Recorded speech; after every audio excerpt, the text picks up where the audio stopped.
Hi plant people! Ayan, nandito na yung ating mga pinropagate na Mendoza, Marinee, and Hybrid Ellen. Ayan, ito si cheesecake to guys na, ay hindi, Hybrid Ellen din to guys. Ayan, ito kasi yung Hybrid Ellen na una kong naitanim, tapos ito na yung pangalawa. Ayan, pinunuan ko siya. So, dyan ko pinaghanay-hanay yung ating mga propagation ng Mendoza. Ayun po guys, dadagdagan ko pa yun. Tapos meron pa akong isang green nito na nandito sa gilid. Dadagdagan ulit natin ng cuttings ng Mendoza. Ang dami na nila, no? Ayan. So, sinisipag yung hardinera. Ayan, ito, pinugutan ko na. Yung pinugot ko ay nilagay ko dun. Ayan. Tapos, yung mga in-uproot natin ng mga ano guys, ito na yung update sa kanila. So far, okay naman sila guys. Okay naman guys. Kailangan nila ng water kasi mahilig sila sa water para magkaroon agad sila ng new roots. Yan, mamaya water ko sila guys. Sprayhin ko lang. Ayan. And tingin ko parang gumanda sila nung in-uproot ko at pinalitan ko talaga sila ng bagong potting mix. Ayan. Bago talaga yan lahat guys. Yan yung ating mga ano naman dito, burrito. Tingnan nyo guys, nakaka-recover na yung mga nandito natin na dating na sunburn. Dami ko sana guys mga lipro pa dyan na nabuhay dati. Ang kapal na sana siguro nito guys ngayon kung hindi yun na sunburn. Pero ayan, okay lang naman. Wala tayong magagawa. Ito yung dito guys, oh, namatay na ngayon nandito natin. Ayan, yung dito na ganito namatay. Tapos yung ganito na nilagay natin dito, namatay. Yan. And pinag-iisipan ko kung ilalabas ko ba sila sa ROS. Kasi pag umalis ako guys, walang magdidilig. So, ito pa naman ay mahilig to sa water. Kailangan talaga nito ng water lagi. Kaya naman, pinag-iisipan ko sila kung saan ko sila pwedeng ilagay sa rain or shine. Kasi ito namamayat nga. Kasi kulang nga sa water. Kahit nandito ako guys, so nakukulubot sila. Kasi water na lang ako ng water. Napapagod na talaga ako guys. Ayan, tingnan nyo. Ito pa. O diba, ang dami natin kasing mga halaman.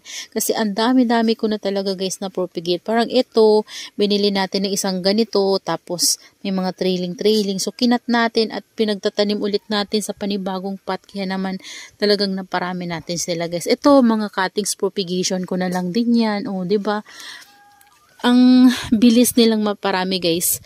Kapag bumili kayo ng mother plant tapos i-cut nyo yan guys kapag stable na sa inyo, ang bilis nilang dumami. Ayan yung mga pinagkatan ko guys. So, ang daming binigay na babies. Oh. Ayan. Tapos yun na yung mga iba natin na cuttings. Nandun banda. Oh, diba? Ang bilis nating maparami yung ating mga succulents kapag mother yung binili. Pero kapag maliit lang talaga yung binili natin, like tag 50 pesos, ganyan. So, tama lang yung laki nila. Kapag ganun guys, medyo matagal yung pagpaparami. Pero kung gusto natin agad dumami yung ating succulents, dun tayo sa mother plant, makakamura tayo guys kasi medyo pricey yung mother plant pero na marami naman tayo guys pwedeng maipropagate. So, mas mabilis natin silang maparami. Ito na pala guys yung update. May damo.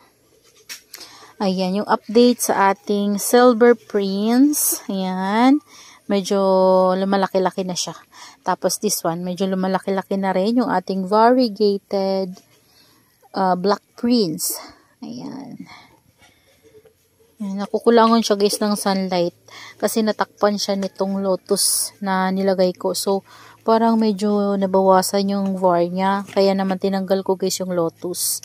Kasi ito na yung inano ko guys na trailer pearl. Yan, binunot ko siya, tinanggalan ko siya ng old roots kasi dehydrated nga to. So, diniligan ko sila kahapon. Basa to guys, kasi diniligan ko sila kahapon. Sana maging okay na to guys. Tingin ko may roots na siya ulit.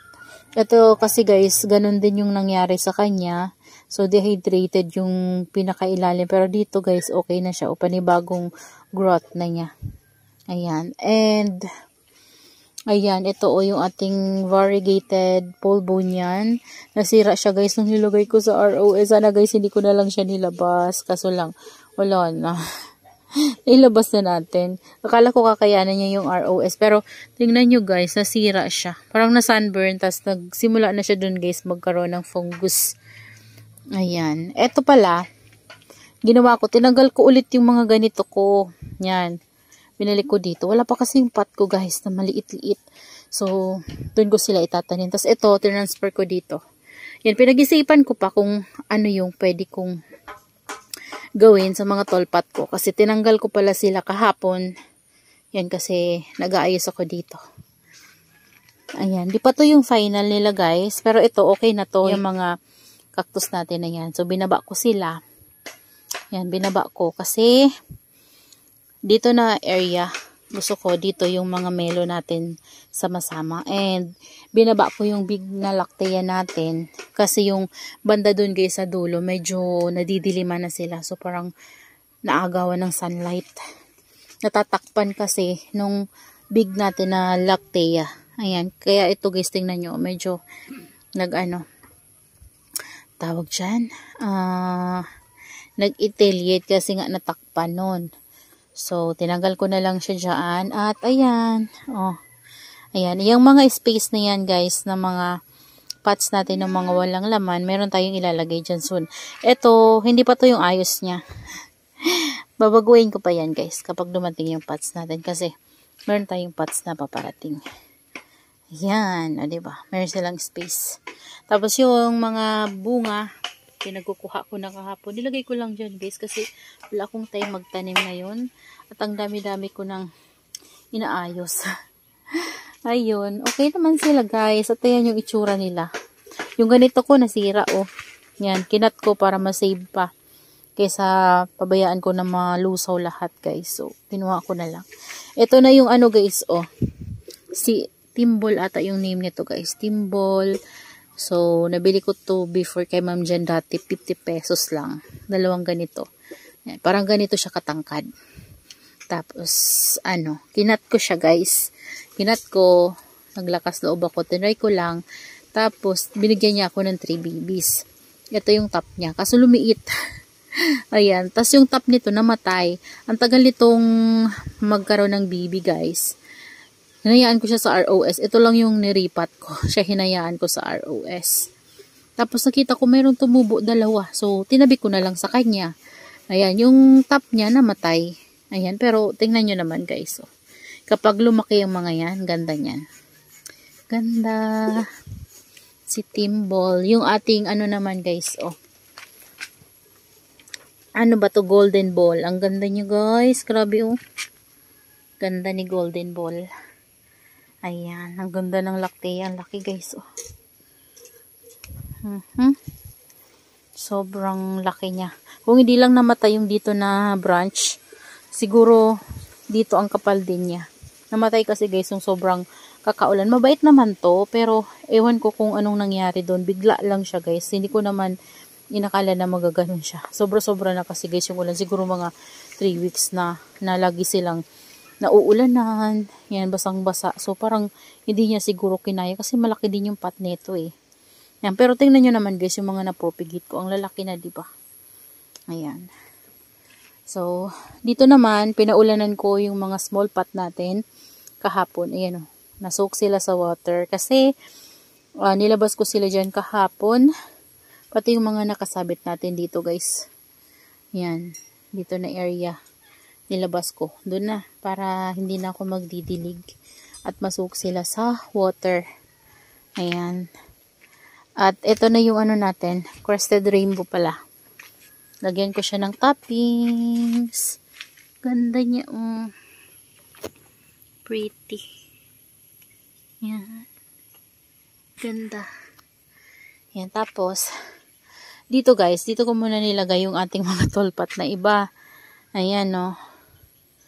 Yan, pero nag-iisip ako kung saan ko sila pwedeng mailagay yung safe. Kasi kapag naalug-alug to, hindi naman siguro magagalo. Pero iniingatan ko lang na wag tong madiskrasya guys. Kasi kapag umalug-alug, baka mapano siya. Yan. Si Silver Bomb. Dami niyang babies, no? Tingnan nyo, guys. Mother na siya. Ang bilis niya mag-babies. Ito talaga, guys. So, ang lalaki na ng heads ni ni Ghost Plant. Yan. Tapos ito, nagre-recover na yung mga kinalbo-kalbo ko dyan. Kasi dati na siyang nagkalbo-kalbo. Siguro nagkaroon talaga to, guys, ng fungus tas milis. Kasi nung in-sprayan ko siya ng tango, diniligan ko ng tango at 7. Ayun. Naging okay naman siya.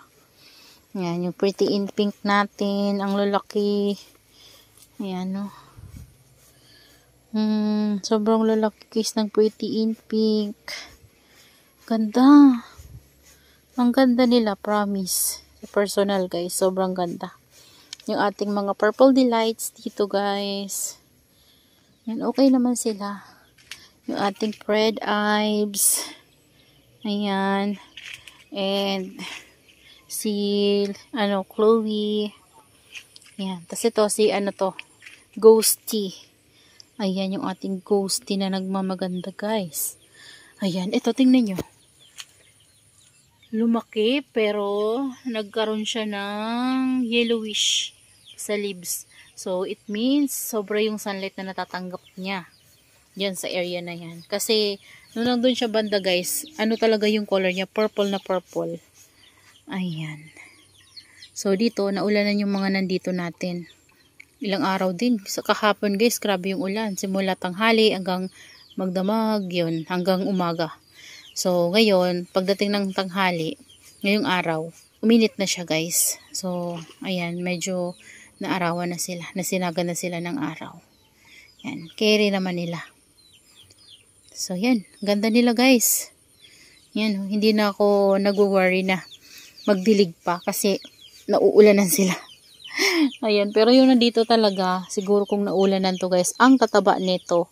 Yun nga lang, hindi ko naman sila, guys, nilalabas talaga sa ulanan kasi medyo maselan yung mga Echeveria succulents compare doon sa mga grapto.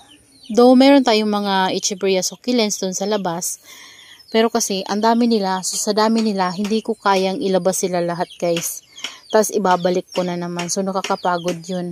So magdilig na lang ako, hindi na ako magbubuhat-buhat sa kanila, tapos mag-aayos na naman ulit. So kakapagod. Ayan, ito yung pinasok ko, guys. Hindi ko na siya dyan natanggal. Tapos ito pinasok ko din. Kasi nasobrahan siya sa water sa labas. Baka ma-overwater. Ayan, okay na rin siya. Si Pink Rose. Ayan, yung purple haze ko, nasa labas, nandito. Ayun, Ayan siya, guys. So, nababasa naman siya dyan ng rainwater kapag umuulan. Ayan, yung mga iba natin na succulents naman dito, mga trailing succulents, okay naman sila, guys. Mga kinuhanan ko ng cuttings before. Ayan, nandito. Ito, hinang ko na. Yan. Dati itong nasa baba lang. Nagpurpigita ko sa ganitong pot nito kasi wala ako nito, guys, na nasa gantong pot. So, kailangan niya ng water o tuyo siya.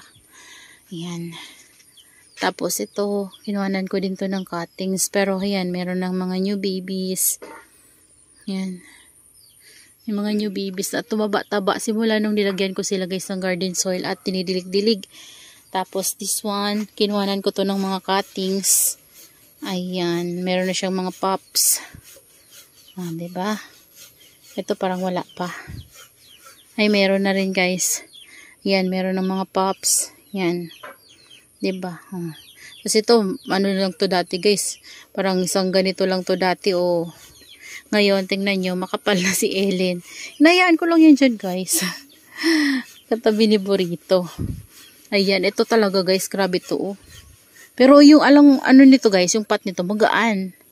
Ayan, kinuhanan ko na rin to ng cuttings kasi kung naalala nyo, kung napanood nyo yung vlog ko before, ang haba na nito, and naisip kong kumuha ng cuttings kasi nilagay ko kay doggy ko. Ayun yung doggy ko, guys, Ayan, so dito siya galing, kinuha ko. Ayan, pero worth it naman, guys, kapag nagkaroon ng mga babies, tas sumaba sila ulit, diba? Tas meron na tayong panibagong burrito. Ayan, mamaya mag-spray ako kasi kulubot sila, guys, Ayan, ito din. Yung propagations natin. Tapos yun, still. Di ba ang dami-dami ko mga trailing na kasi hindi ako nagtigil guys mag-propagate. Sige lang propagate ko guys. Ayan. So, yun lang naman guys. Yung ating may papakita sa inyo today. Ayan, tingnan nyo. Ang ganda nito. Ganda niya. Sobrang ganda. Flower ni Black Prince. Ayan. Diba? Ganda ng flower ni Black Prince, guys. Kaso lang, ang tagal din niya mag-open. Ganito siya mag-flower o hindi kagaya ng iba na straight lang na ganun. Ito para siyang bukit na gumaganon siya. Kumpul-kumpul talaga. So, that's all for today's video, guys. Yan, I hope you enjoy watching and see you on my next vlog. Happy gardening, everyone. Bye!